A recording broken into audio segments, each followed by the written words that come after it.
আমাদের সেই রেফারি যারা অক্লান্ত পরিশ্রম করবে তাদের সবাইকে ধন্যবাদ এবং কৃতজ্ঞতা জানাচ্ছি। আমাদের মনে রাখতে হবে যে 90 মিনিটের খেলা, সেই খেলায় যে একজন খেলোয়াড় সে হয়তো 5 মিনিট বল রাখে বা বল নিয়ে এসে খেলে, তাতেই সে পুরো খেলোয়াড় হয়ে যায় না। বাকি যে তার 87 মিনিট বা 85 মিনিট সে কেমন আচরণ করে তার উপর নির্ভর করবে সে আসলে কেমন খেলোয়াড়। মানে একজন ভালো খেলোয়াড়ের অনেকগুলো বৈশিষ্ট্য থাকতে হয়। তার মেজাজ কেমন হবে, টেম্পার কেমন হবে, তার যে প্রতিদ্বন্দ্বীর সাথে সে কেমন আচরণ করবে, সে তার পার্টনারকে কিভাবে সাপোর্ট দিবে, এই সব কিছু মিলেই কিন্তু খেলার মাঠের যে যোগ বিয়োগ সেটি হয়ে থাকে।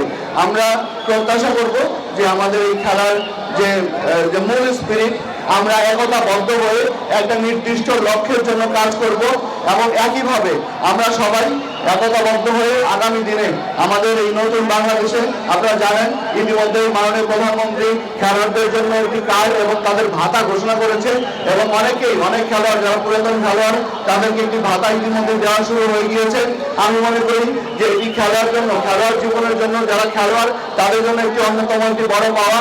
আমরা মনে করি এই ধারাবাহিকতা বজায় থাকলে বাংলাদেশের যে ক্রীড়াঙ্গনের যে বিকাশ এবং যে ক্রীড়াঙ্গনের যে আমাদের যে সেই অতীত গৌরব আছে সেটি আবার ফিরে আসবে।